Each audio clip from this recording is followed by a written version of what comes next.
Manille tombe aux mains des Japonais. Après la victoire de Pearl Harbor, les Japonais attaquent des cibles clés dans le Pacifique et l'Extrême-Orient à une vitesse incroyable. Une importante force japonaise débarque aux Philippines 3 jours après Pearl Harbor, le 10 décembre 1941, et découvre qu'elle est supérieure en force et en nombre aux troupes du général MacArthur.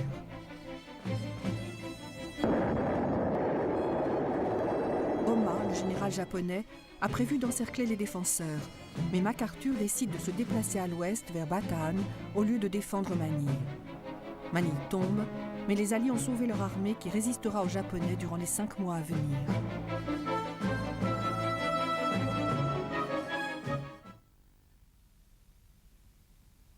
On augmente la production des B-17.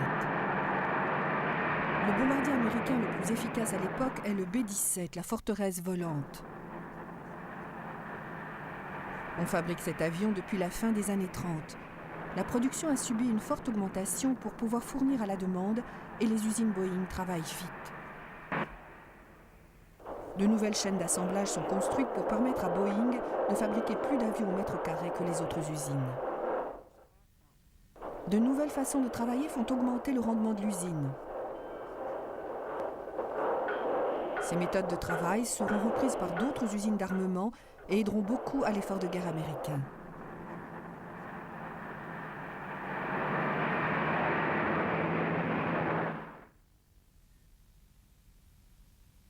Les Japonais attaquent un porte-avions américain. Le porte-avions est un navire indispensable durant la guerre du Pacifique. Malgré leur victoire à Pearl Harbor, les Japonais n'ont pas réussi à détruire ni à endommager les porte-avions américains. Cette guerre se déroule principalement dans l'océan. Il en résulte que les forces aériennes ont peu d'endroits où atterrir. Détruire des porte-avions devient d'une importance primordiale. Au début de la guerre, les bombardiers japonais accompagnés des chasseurs Zéro sont une grande menace pour la flotte américaine. Beaucoup de vaisseaux dont les porte-avions sont perdus ou endommagés dans des attaques surprises comme celle-ci.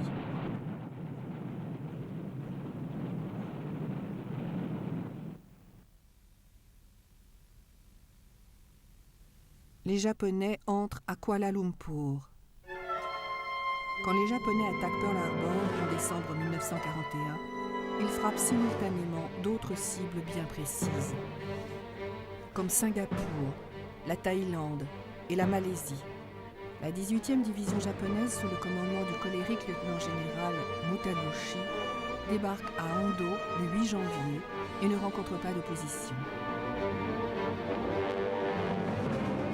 3 jours plus tard, la 5e division japonaise marche sur Kuala Lumpur, fleuron du pouvoir colonial britannique. C'est une belle conquête pour les Japonais avec ses énormes stocks de nourriture, d'armes et de munitions.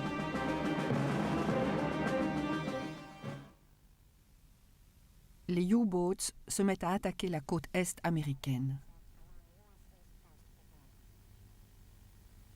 Le haut commandement allemand croit en l'efficacité de sa flottille de U-boats depuis la Première Guerre mondiale. En janvier 1942, les Allemands se mettent à attaquer les navires qui arrivent du golfe du Mexique ou des Caraïbes et se dirigent vers la côte américaine. Pourtant, le gouvernement américain refuse d'instaurer un blackout comme les Britanniques par peur de démoraliser les civils. De ce fait, pendant plus de 6 mois, le transport maritime dans cette zone est visible la nuit sur des centaines de kilomètres, ce qui facilite la tâche des 21 U-boats de l'amiral Karl Dönitz. Avant le mois de juin, il coule pas moins de 505 navires.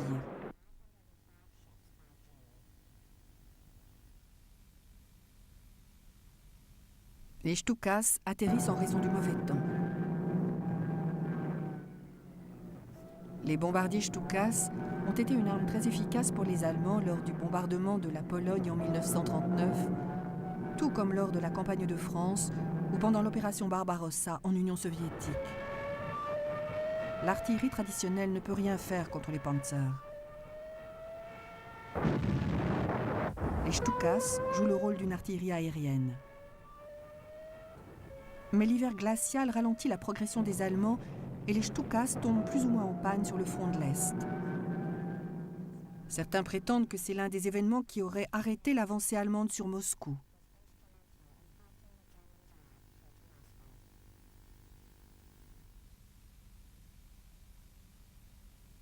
La solution finale. La conférence de Wannsee a lieu dans la banlieue du même nom près de Berlin. Elle est organisée par Adolf Eichmann afin d'augmenter l'efficacité des moyens mis en place par l'État pour exterminer les populations indésirables, principalement les Juifs, mais aussi les Slaves, les activistes de gauche, les homosexuels et les gitans.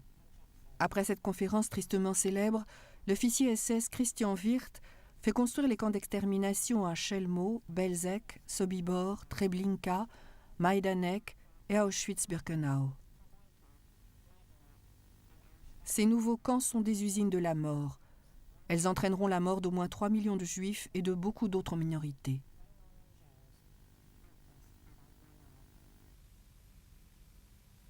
Rommel prend Sousse. Depuis quelque temps, les choses tournent mal pour Erwin Rommel dans le désert africain, mais la situation va s'améliorer pour le renard du désert.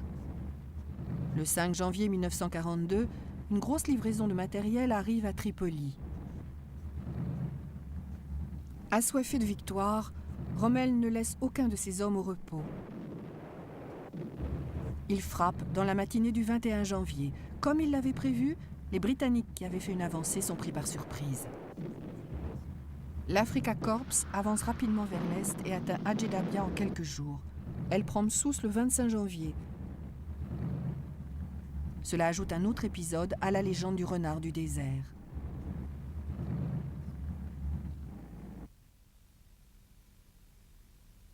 Rommel marche sur Bars. Depuis que Rommel a lancé une offensive sur la 8e armée britannique le 21 janvier 1942, ses panzers ont écarté toute opposition. À ce stade, les Britanniques sont handicapés. Le ravitaillement est long à venir. Il arrive d'Égypte. Une division de panzers coupe la route à une brigade britannique près de Sonu. Le 28 janvier, la 90e brigade légère allemande entre dans Benghazi. Le lendemain, elle poursuit sa route sur Bars, Marawa et Derna. La rapidité d'exécution et la facilité à vaincre l'opposition renforcent la légende de l'Afrika Korps.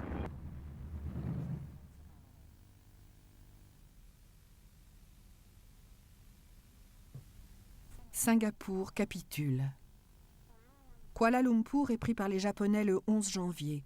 Leur prochaine grande conquête sur la péninsule malaisienne sera Singapour, la place forte britannique. Tandis que les forces japonaises sont en marche, 80 000 soldats britanniques se replient dans un périmètre de 45 km autour de la ville. Le commandant britannique, le général Percival, ignore les directives de Winston Churchill et sort le drapeau blanc le 15 février. Dans l'histoire britannique, ce jour deviendra le Black Sunday. Le commandant japonais Yamashita et le général Percival se rencontrent dans l'usine Ford de Bukit-Timah et en quelques minutes, Percival accepte une reddition sans condition.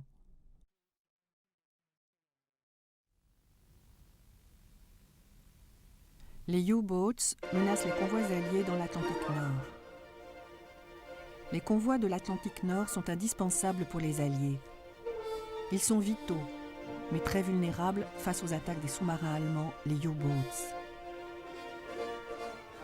Les grandes étendues de la mer du Nord sont des terrains de chasse idéaux pour les U-boats, surtout la zone entre l'Islande et la Grande-Bretagne, et la route la plus au nord qui mène à Mourmansk en Union soviétique.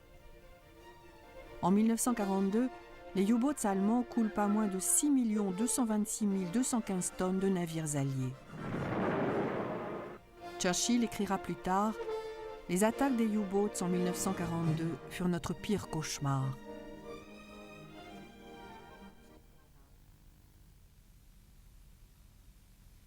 La flotte alliée mise en échec dans la mer de Java.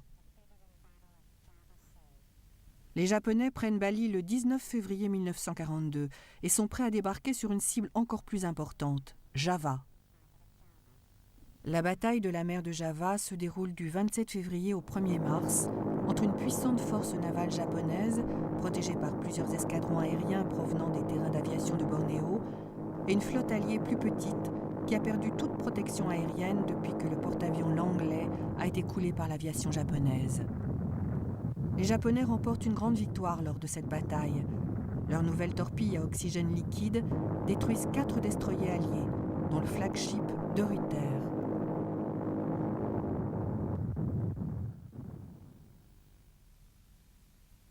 Les Japonais envahissent Java.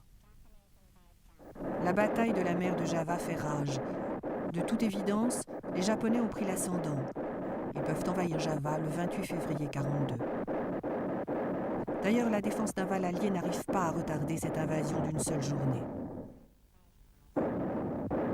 Les forces terrestres japonaises, accompagnées par un soutien aérien conséquent, peuvent maintenant avancer dans les terres sans craindre une contre-attaque alliée. Dès le 8 mars, le commandant en chef japonais accepte la reddition sans condition du gouverneur général. Le Japon prend possession de l'Inde hollandaise avec tout son pétrole, son étain, sa bauxite, son riz, son caoutchouc et son café. Un butin de grande valeur.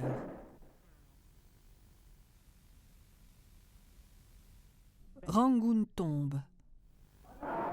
Même si les Britanniques prennent le pont sur le Sitang, qui est pour les forces japonaises la route la plus directe vers Rangoon, la chute de la ville est inévitable, puisque l'armée impériale a traversé le fleuve plus au nord. À Rangoon, c'est la panique. La police est partie, les Birmans et les Indiens s'affrontent pour de vieilles querelles et le pillage fait rage. Le commandant de Rangoon, le général Hutton, est remplacé par le lieutenant-général Harold Alexander, qui doit s'enfuir à peine arrivé et échappe de peu à la capture. Le 8 mars, les Japonais entrent dans la ville sans rencontrer d'opposition et consolident leur position en Birmanie.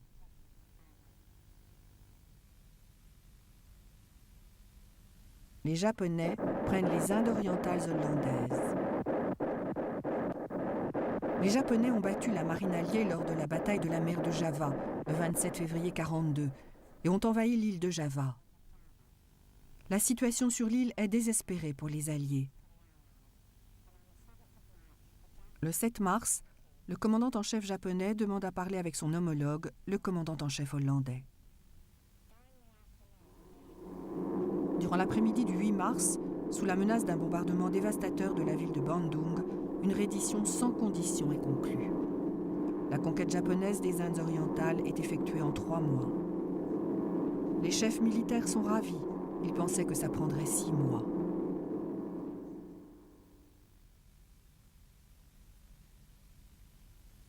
Léningrad tient bon. L'hiver 41-42 est l'un des plus rudes que le pays ait connu, même s'il est habitué à des conditions climatiques difficiles. La ville de Léningrad est assiégée depuis septembre dernier. L'eau et l'électricité sont coupées. Un barrage d'artillerie incessant rend la vie encore plus difficile. On manque de nourriture. La ration de pain journalière est réduite à 110 grammes par personne. Cependant, au milieu de la mort et de la misère, la population tient bon. Elle fait preuve de beaucoup de courage et d'ingéniosité pour supporter cette vie que l'ennemi lui fait endurer. Pourtant, 1 250 000 personnes périront dans le siège le plus long de l'histoire moderne. Les Américains abandonnent Bataan. Quand les Japonais attaquent les Philippines en décembre 1941, les 2 cibles principales sont la capitale, Manille, et les terrains d'aviation qui se trouvent sur l'île de Luzon.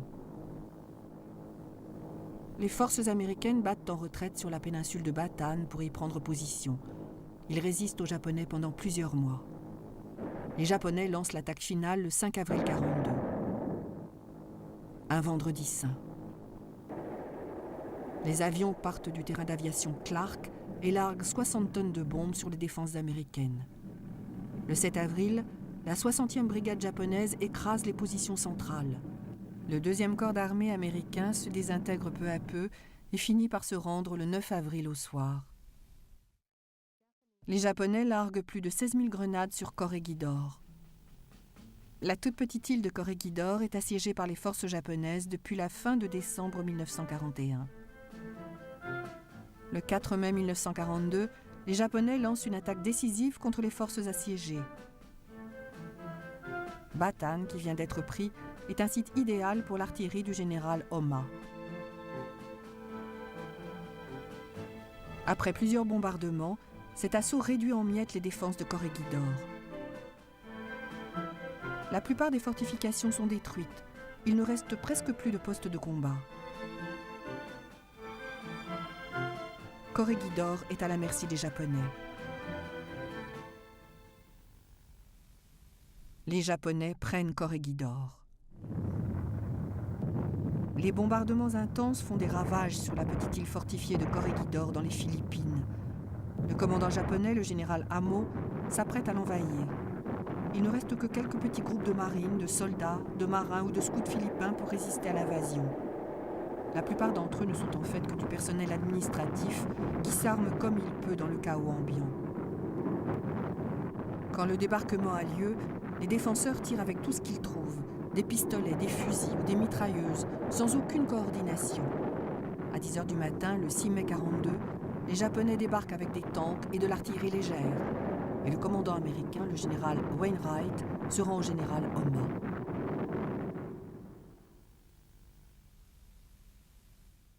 Premier raid de 1000 bombardiers de la RAF sur Cologne, en Allemagne. Après la bataille d'Angleterre, la RAF lance à son tour plusieurs raids contre l'Allemagne. Les cibles stratégiques sont Hambourg et le grand port maritime de Bremerhaven. Le 30 mai 1942, la RAF organise le premier raid de 1000 bombardiers sur la ville de Cologne, un centre industriel important. Après ce raid, des milliers de gens se retrouvent sans domicile et plus de 500 civils sont tués. La RAF perd 39 bombardiers. Jusqu'à la fin de la guerre, plusieurs raids seront lancés sur la ville et détruiront plus de 90% des bâtiments. Mais la célèbre cathédrale en sortira miraculeusement intacte. La bataille du Midway. La bataille du Midway commence le 4 juin. Au début, ce n'est qu'un exercice de cache-cache naval, puisque les Japonais ignorent la présence de la deuxième force américaine à 200 000 au nord du Midway. Au premier abord, tout se passe bien pour les Japonais quand leurs bombardiers attaquent le Midway. Ils sont protégés par les chasseurs Zéro qui chassent les Brewster Buffalo hors du ciel. À partir du 5 juin, la chance tourne. Les Japonais remplissent leurs bombardiers de torpilles alors qu'ils auraient dû y mettre des bombes. La bataille du Midway provoque des pertes importantes dans chaque camp, mais la victoire est américaine et cette bataille sera l'une des plus décisives de l'histoire.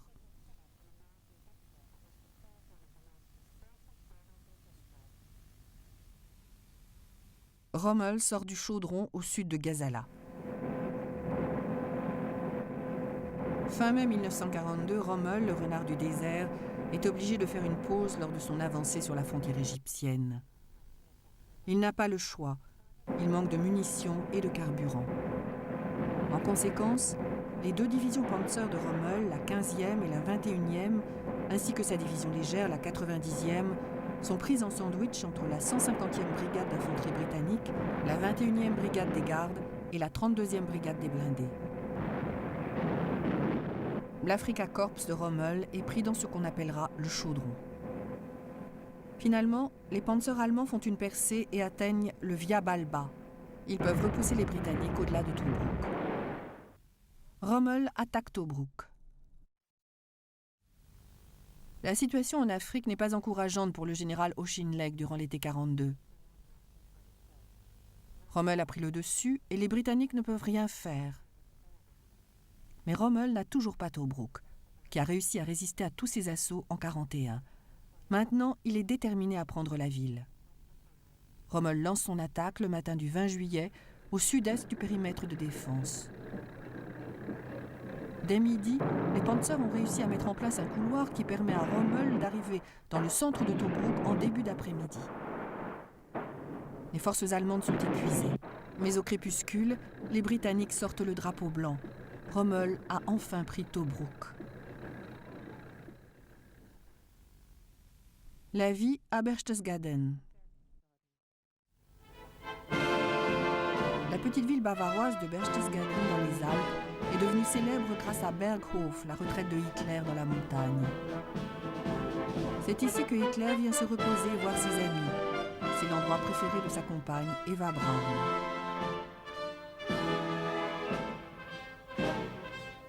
Fraulein Braun y séjourne plusieurs semaines pendant l'été et vit le rêve allemand, celui d'une jeunesse aryenne en pleine forme. Elle nage, fait de la gymnastique et profite du soleil, ignorant certainement que le monde que son amant est en train de créer est loin d'être idyllique. Le décor de rêve que l'on voit ici contraste cruellement avec la réalité du moment.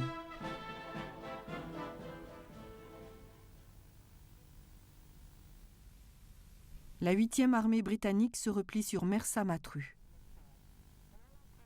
L'Afrika Korps de Rommel a pris Tobrouk le 21 juin 1942. Le renard du désert est promu maréchal. Fidèle à ses habitudes, Rommel veut continuer son avancée malgré la réticence de Kesselring. Rommel affirme que l'ennemi est en perdition et qu'il n'offrira guère de résistance à l'offensive qu'il a prévue. Rommel a raison.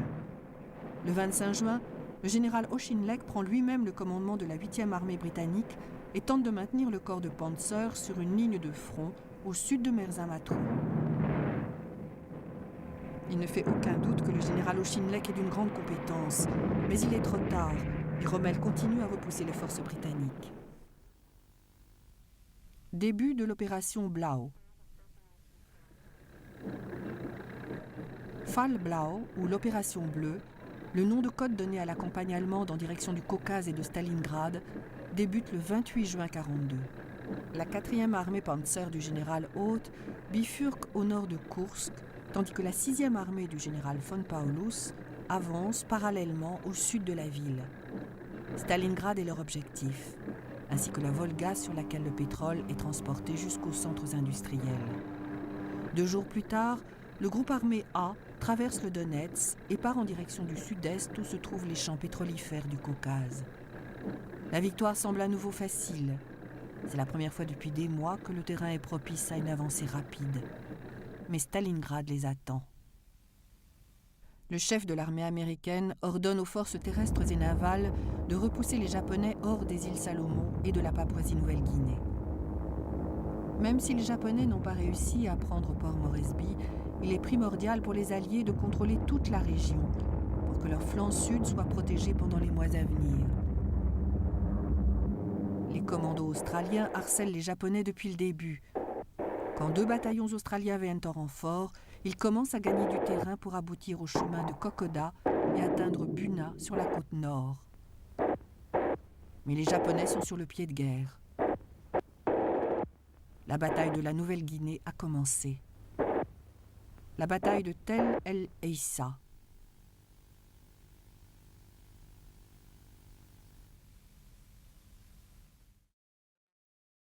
La bataille d'El Alamein se compose en fait de plusieurs batailles.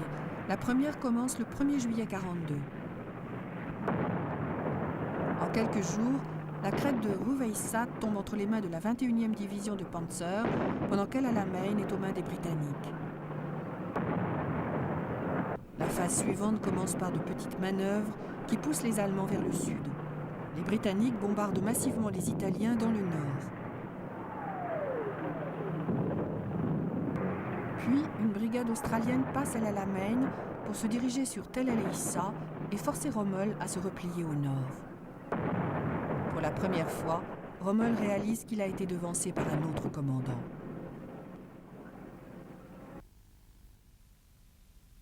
Hitler ordonne aux forces de l'Est de se séparer. La guerre sur le front de l'Est se déroule bien pour les Allemands en juillet 1942. Hitler s'en réjouit depuis des mois. Les Russes sont finis, déclare-t-il le 20 juillet.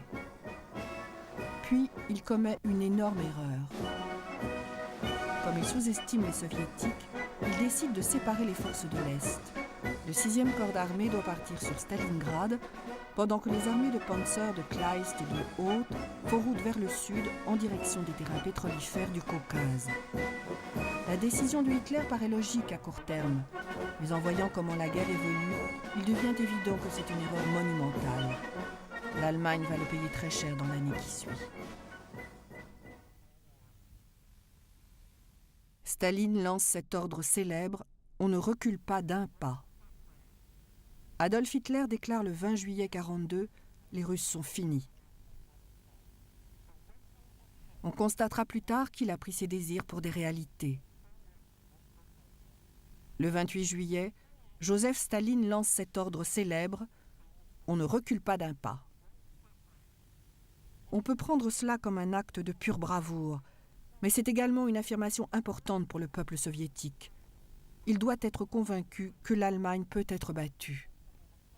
Alors que les Allemands s'approchent de Stalingrad, l'été 1942 est la dernière saison où ils pourront jouir de leur supériorité sur les Russes.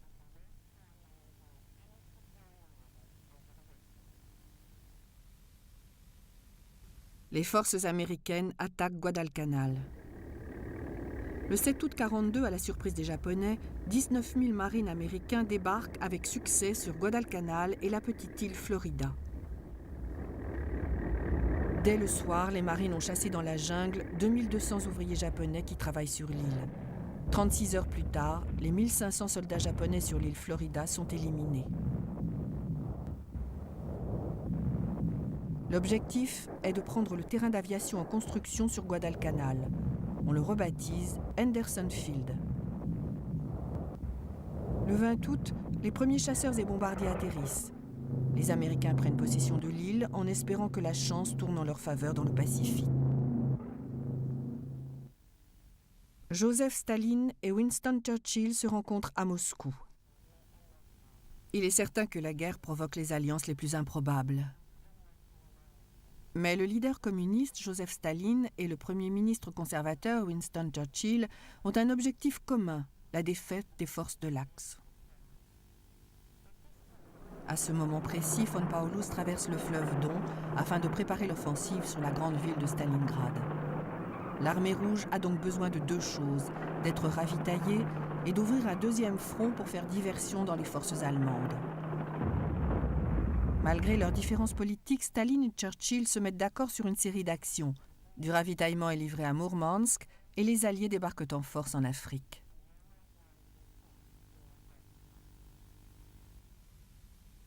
Bataille navale près de Guadalcanal.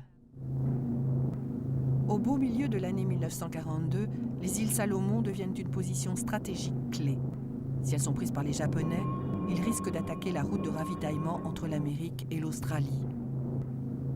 Les combats dans les îles sont violents. Les Japonais veulent faire débarquer plus de troupes pour récupérer parmi d'autres positions clés le terrain d'aviation Henderson et l'île de Guadalcanal.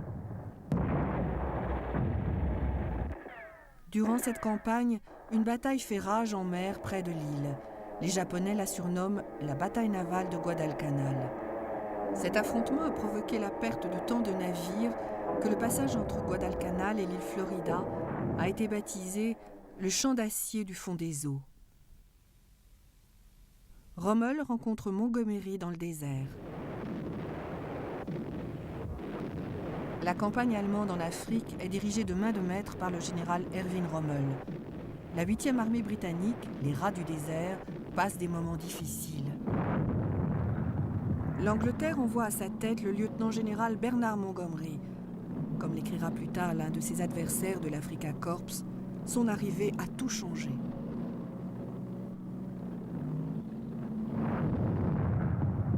Montgomery est différent des autres commandants. Un de ses officiers dira de lui « Il est aussi rapide qu'un furet et presque aussi aimable ». La confrontation entre Monty et le renard du désert deviendra légendaire. L'armée de Panzer allemande à Stalingrad. La prise de Stalingrad, qui se trouve sur la Volga, est d'une grande importance stratégique. C'est une porte d'entrée sur le Caucase et un accès sur Moscou. Les 4e et 6e armées Panzer arrivent dans la ville le 5 septembre 1942. Cependant, elles rencontrent une résistance de la part des Soviétiques que le haut commandement allemand n'a pas prévue. Il pensait que l'armée rouge avait accusé tellement de pertes qu'elle était trop faible pour organiser une défense solide.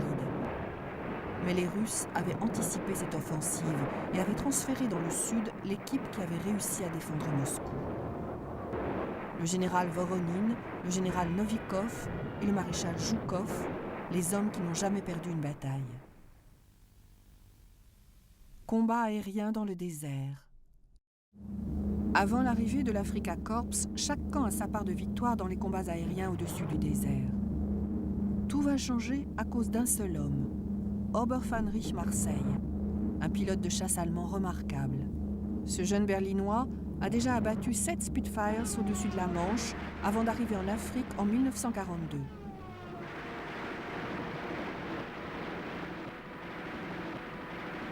Il abat 17 avions de chasse en une seule journée. Son tableau de chasse est impressionnant. Il réussit à détruire 11 avions alliés en 11 minutes. Marseille meurt près d'Al Alamein. En voulant s'éjecter, son parachute reste coincé dans la queue de son avion.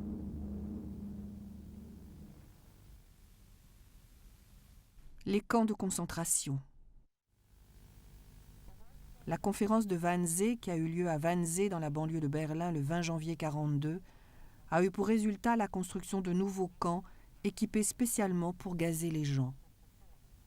Durant l'été et l'automne 1942, il y a eu la plus grande déportation de Juifs dans ces camps. 300 000 seront déportés du ghetto de Varsovie. Même si l'objectif final est l'extermination, beaucoup de détenus seront désignés comme des ouvriers. En réalité, c'est une façon de les tuer plus lentement, puisque ces esclaves travailleront jusqu'à en mourir d'épuisement. Les autres sont envoyés dans des camps comme Auschwitz, directement dans les chambres à gaz et les fours. Combats acharnés sur le chemin de Kokoda à Eora. Le chemin de Kokoda, qui traverse les montagnes à l'est de la Papouasie-Nouvelle-Guinée, est considéré par les Japonais comme la meilleure route allant à Port Moresby. Pourtant, ce que les observateurs japonais croyaient être une route n'est en fait qu'un sentier large de 50 cm qui traverse la jungle. Il n'est presque pas défendu, puisque les Alliés pensent qu'il est impossible pour une force armée de le prendre pour attaquer Port Moresby. Au début, les Japonais rencontrent peu de résistance. Ils avancent rapidement et gagnent beaucoup de terrain avant de faire face à une opposition importante le 17 octobre 1942 dans la crique d'Eora.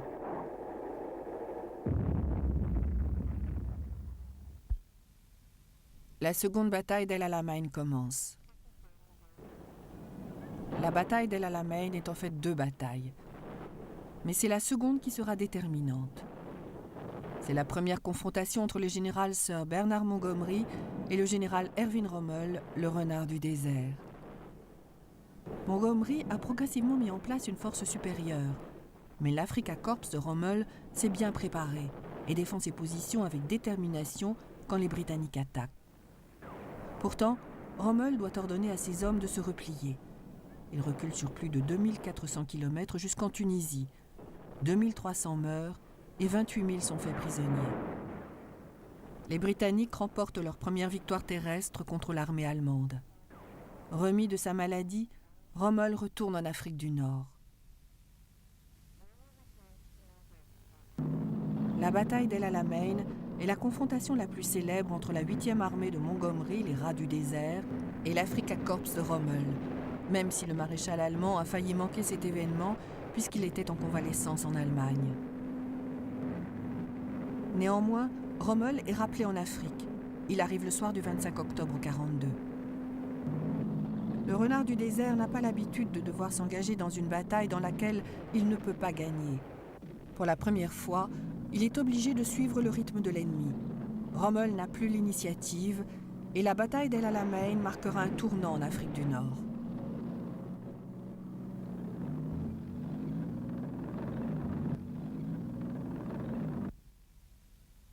La bataille de Santa Cruz. Les îles Salomon sont indispensables pour les Japonais s'ils veulent attaquer l'Australie. Il est donc crucial pour les Alliés de reprendre ces îles. Ils font débarquer une armée importante en août 1942. Mais dans la nuit du 18 août, 1000 soldats japonais arrivent sur les îles avec des embarcations très rapides.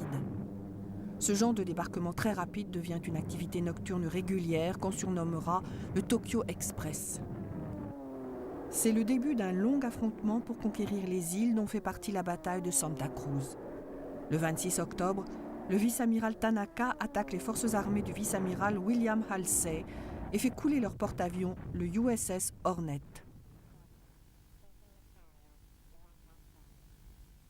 Les Australiens vont au nord, à El Alamein.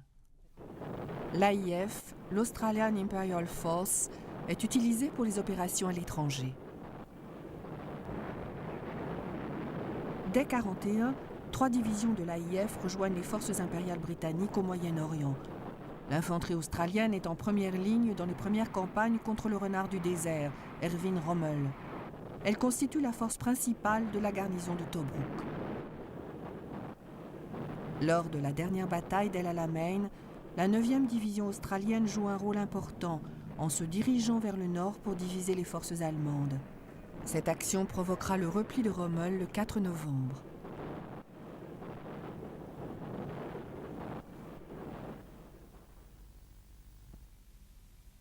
La bataille d'El Alamein continue. Le 2 novembre 1942, les Alliés, sous le commandement de Montgomery, prennent enfin le dessus sur un Rommel en mauvaise santé. Il a dû retourner sur le front alors qu'il était alité quelques jours plus tôt. Après un combat d'usure, il ne reste plus que 30 panzers aux Allemands. L'Afrika Korps est en perdition et commence à se replier alors que Hitler leur ordonne de reprendre l'offensive. La 8e armée a un avantage de 20 contre 1 pour ce qui est des tanks. Elle divise les forces allemandes. Rommel est dans l'impasse. Il désobéit au Führer et se replie afin de sauver ce qui reste de son armée.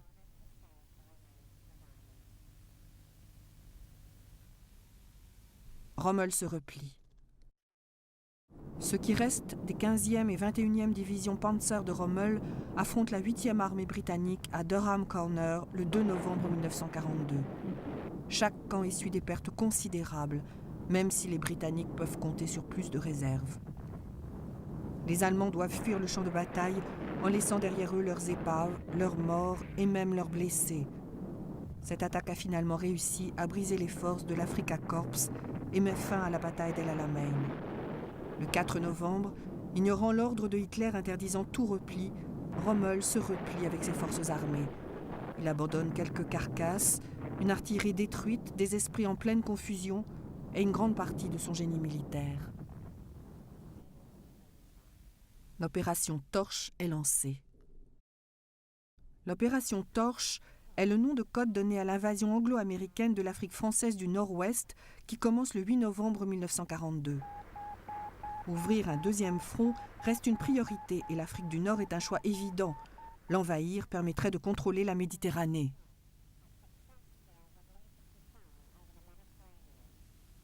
Les convois gigantesques commencent à débarquement simultané à 1h du matin. Les forces françaises implantées dans la région offrent peu de résistance, même si Pétain voulait éviter une occupation allemande de la France de Vichy. Le 9 novembre, le général Mark Clark négocie un cessez-le-feu avec Darlan, l'amiral français.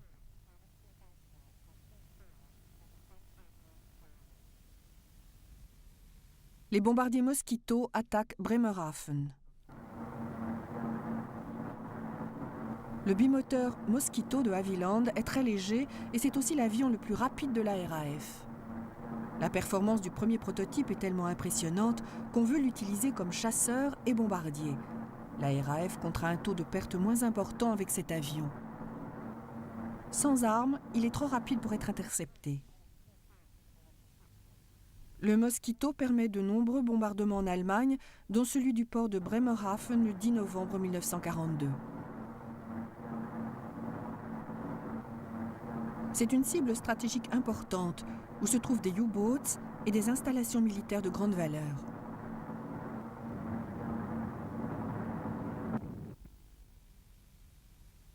Les Allemands occupent toute la France. Le débarquement allié en Afrique du Nord bouleverse la position du gouvernement de Vichy. Avant l'invasion, le major général Mark Clark a débarqué clandestinement avec les commandos britanniques pour rencontrer le général Mast, le commandant français. Après le débarquement, les négociations continuent avec l'amiral Darlan. Même si le maréchal Pétain est aux commandes, Darlan entame les négociations. Le 10 novembre, il donne l'ordre aux Français de cesser toute résistance en Afrique du Nord. Les Allemands comprennent tout de suite qu'ils ne peuvent plus coopérer avec les Français et décident d'occuper le reste de la France dès le lendemain.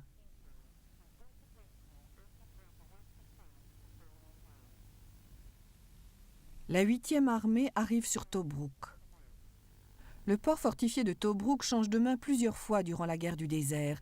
Il est assiégé, envahi, repris à nouveau et isolé pour être quasiment détruit au bout du compte.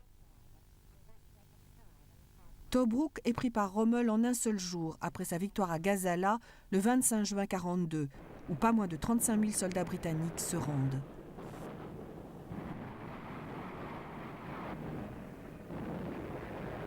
Quand l'Afrika Korps doit se replier après la dernière bataille d'El Alamein, Rommel n'a plus la capacité de défendre le port libyen.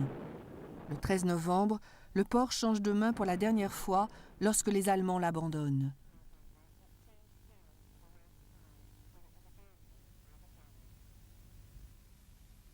Les forces australiennes et américaines se retrouvent à Bunagona.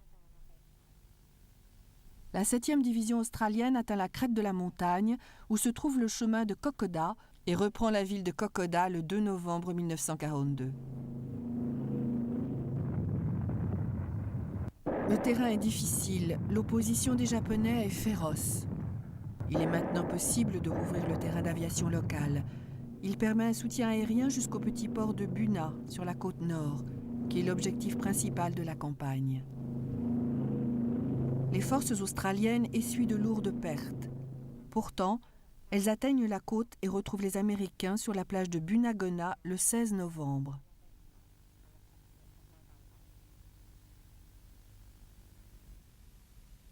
Le maréchal Zhukov lance une contre-offensive à Stalingrad. La 6e armée de panzer allemande, commandée par le général von Paulus, arrive sur la ville de Stalingrad au début du mois de septembre 1942 et rencontre une forte opposition de la part des soviétiques. Le 19 novembre, le maréchal Zhukov lance une contre-offensive contre une armée allemande affaiblie. Contrairement à ce que prétend Berlin, les pertes allemandes sont plus importantes que celles de l'armée rouge. Zhukov a tenté d'essuyer le moins de pertes possible. Dorénavant, il peut compter sur 11 armées qui ont gardé presque tout leur matériel intact. Ce sera l'un des éléments décisifs sur le front de l'Est. Offensive soviétique à Stalingrad. Le maréchal Zhukov lance une contre-offensive à Stalingrad au petit matin du 19 novembre 1942 dans la neige et le brouillard. Les fers de lance de l'armée rouge attaquent les forces roumaines au sud et à l'ouest de la ville. Après 3 jours de combats acharnés, les troupes soviétiques se rejoignent sur le fleuve Don et encerclent la 6e armée allemande, la moitié de la 4e armée de Panzer et plusieurs unités roumaines. Hitler donne l'ordre à von Paulus, le commandant allemand, de ne pas se replier et lui promet un soutien aérien et du renfort avec le maréchal Manstein. La promesse ne sera pas tenue. Comme Hitler interdit tout repli, la 6e armée est perdue. Les Australiens consolident leur position à Gona. Les forces australiennes ont réussi à traverser la Papouasie-Nouvelle-Guinée en prenant le chemin de Kokoda à travers la montagne.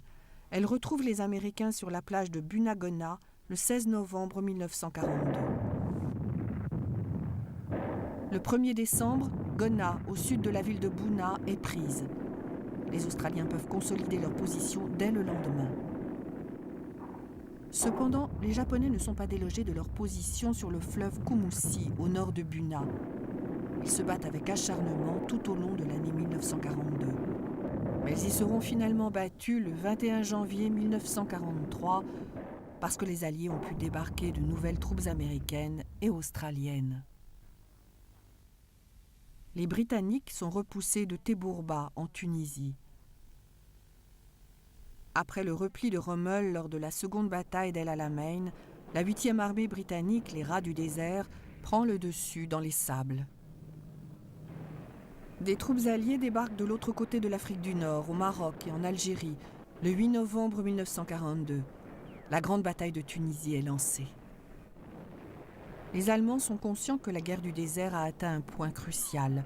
Ils renforcent leur défense et dressent une opposition solide, comme celle du 4 décembre, lorsque la 5e armée de von Armin rebrousse les... Ils renforcent leur défense et dresse une opposition solide comme celle du 4 décembre lorsque la 5e armée de von Arnim repousse les Britanniques de Teburba. Les Américains et les Australiens affrontent les Japonais en Papouasie-Nouvelle-Guinée. Les forces australiennes traversent la chaîne montagneuse de la Papouasie-Nouvelle-Guinée en prenant le chemin de Kokoda en octobre 1942 et retrouvent les Américains sur la tête de pont de Bunagona le 16 novembre.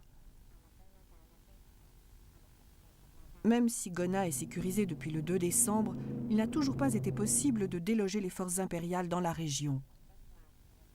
Ils ont pris position près du fleuve Kumusi et se battent depuis des semaines. Les pertes deviennent de plus en plus importantes dans chaque camp. La campagne de Nouvelle-Guinée provoquera la mort de plus de 12 000 Japonais et d'au moins 8 500 alliés.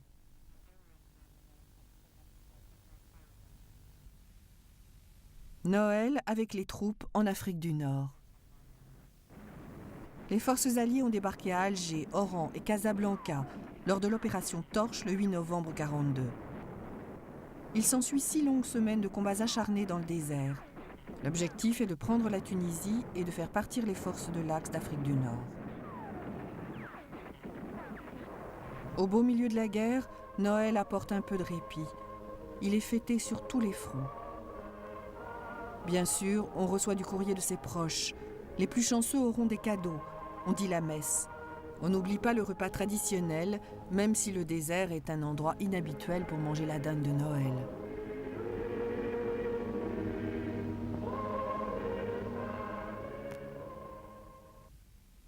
Les Allemands résistent à l'offensive tunisienne. La dinde de Noël est à peine digérée que les Alliés reprennent la route pour la Tunisie. Longstop Hill, dans les montagnes à l'ouest du pays, est attaqué par les forces américaines, mais les Allemands résistent avec détermination. La bataille se fait entre de jeunes GI américains et des vétérans allemands aguerris qui ont une grande expérience du combat dans le désert. Les pertes américaines sont très importantes et il n'y a aucune conquête territoriale, mais on a compris la leçon.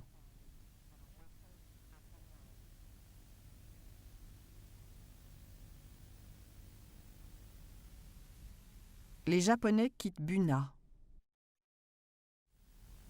Les Alliés, surtout les Australiens, livrent des combats acharnés contre les Japonais près de Buna, sur la côte nord de la Nouvelle-Guinée, depuis qu'ils ont quitté Port Moresby pour franchir la montagne en novembre 1942.